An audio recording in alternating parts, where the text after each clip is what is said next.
Yeah, right? so let's read the ingredients for that. All right.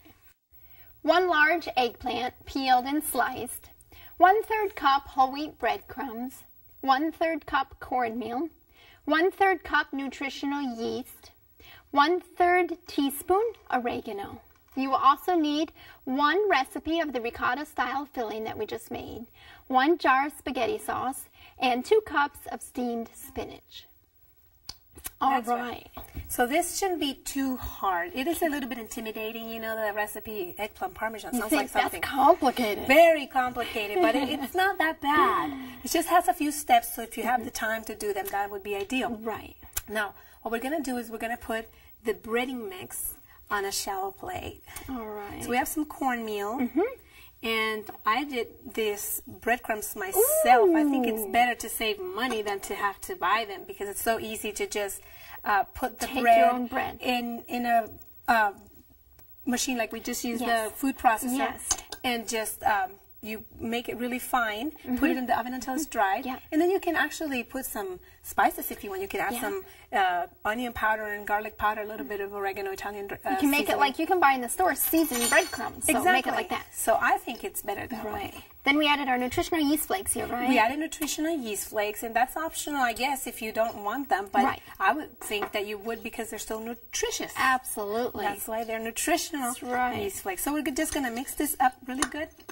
And we would take our slices of eggplant, and we're going to go ahead and put this here and get it ready because we're going to put them in the oven. I'm just going to spray this real quick. So once you bread them, then they go in the oven? Yes. Okay. Right.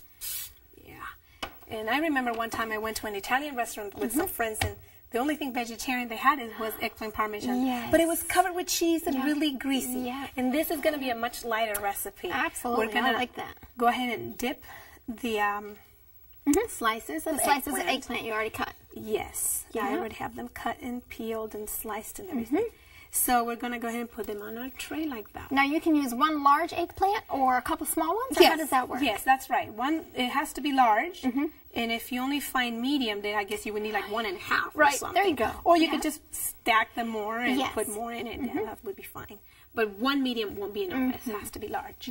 So we would follow this and until we have all our eggplant breaded like that and put it in the oven. In a single layer on the baking sheet. On a single layer. And I would cook this for about 10 minutes each side. At 350? Okay. 350. 10 minutes or maybe a little longer each side until they're a little bit nice and brown. Yeah, those look really nice. These are done already. You've already baked them in the oven. I've already done them in the oven. And basically they will get softer. Yeah. Because that's when you first cut the eggplant, it's nice and hard. It is. It's raw. It is. So they will get softer. And you don't want to bite into your eggplant parmesan and have hard eggplant. No, you don't really want to do that. So we're ready. Once you have these done, like I said, it takes about 20 minutes, 10 minutes each side. Once you have these done, we're ready to assemble the dish. We can get that out of the way. Put this you want your dish here? Yes. There you go. And what we're going to do is we're going to get some spaghetti sauce. Now, when you go to the store and buy spaghetti sauce, I would recommend that you actually watch out for the sugar content in the spaghetti sauces that they sell, the commercial spaghetti sauce. And you know, that's amazing because I think spaghetti sauce, well, that, you know. It has a lot of sugar. Right. The commercial spaghetti sauce has a lot of sugar. I make my own at home now because I've learned that of the sugar. But you can also find some that are at the health store that have less sugar content. Right. And I guess if you look hard enough, you might find them at the regular grocery stores as well nowadays, that a lot of people are conscious about the content of sugar in their diet because refined sugars are not good for you. Yes.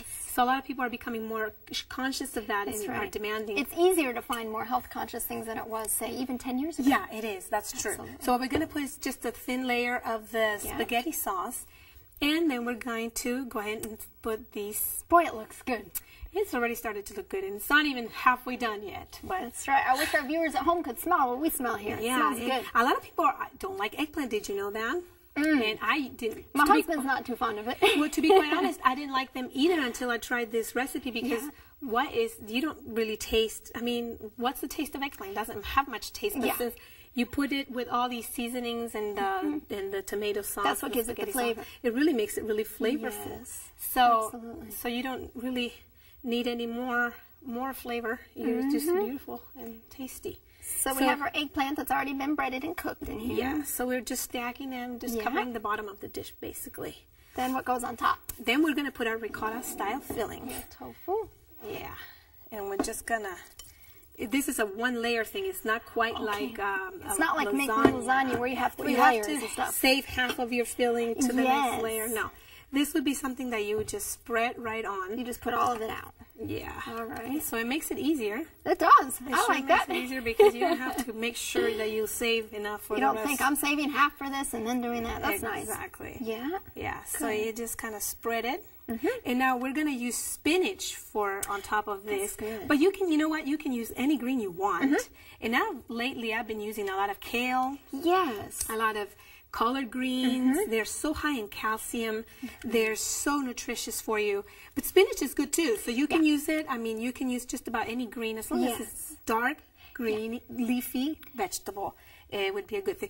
But I guess you can also try putting some mushrooms or something, or broccoli or something like that. Although I have never made it like that. It's not quite a lasagna recipe, like I said. So there's only so much experimentation you can do with this, and still make it taste like the original. Right. So I like to put a lot of spinach. The recipe calls for 2 cups. 2 cups cooked or 2 cups raw? Because when you cook it, it cooks down. 2 cups raw would be nothing. Yeah, absolutely. Would be about a half a tablespoon. Absolutely. Yeah. So you want 2 cups of the cooked spinach. That's good. Yeah, and if you want to put more, I would say go right ahead. Because I like it with a lot of spinach. That's right. And you know, it's a good way to get your greens. Instead of telling your husband or your kids or whatever, you know, eat your greens, eat your salad. Sometimes it's easier to eat it when it's all cooked in with something. Well, you know what? If you just serve these spinach like this on a plate, it might not look as attractive. It wouldn't be that tasty. It might not look as attractive. It might not even taste, I don't know, as good. Although I do like the greens sometimes just like by themselves. Yes. But other people don't, and we have to be sensitive to the taste of people, especially children, and this is one good way to add the greens. So see how I'm packing a lot of greens. I was probably more than 2 cups, and that's fine too. So I'm going to go ahead and much more healthy. Yeah, exactly. See, 1 more layer. All right. So we do reserve half then of the eggplant. Of the eggplant, yes, because you do need to cover the dish with some eggplant slices. And well, this is nice. And what you would do at the end, basically, is cover that with 1 more layer of the spaghetti sauce. Of the spaghetti sauce. All right. So we might run out here because we reserved some for the showing. Right. We got to cook them. We reserved some for the showing of how to cook them, but I'm just going to spread them out a little bit. And we can pretend that it's all covered here. You get the idea that if we have those cooked already, we put them up here as well. And then you just cover it with spaghetti sauce. How long do you cook it for in the oven? 350 degrees for 45 minutes, or until it's nice and hot, heated through, basically, all the fillings in there. That sounds good. And we have one in the oven to show you, so we're going to show that at the end. We're going to show you at the end of the program. We'll get to see what it looks like. Exactly. But basically, you see how I'm covering everything. Yeah. You might not get to use 1 whole jar of the spaghetti sauce. So you might get to reserve some for other uses, around the house. And actually, we're going to use the leftover spaghetti sauce that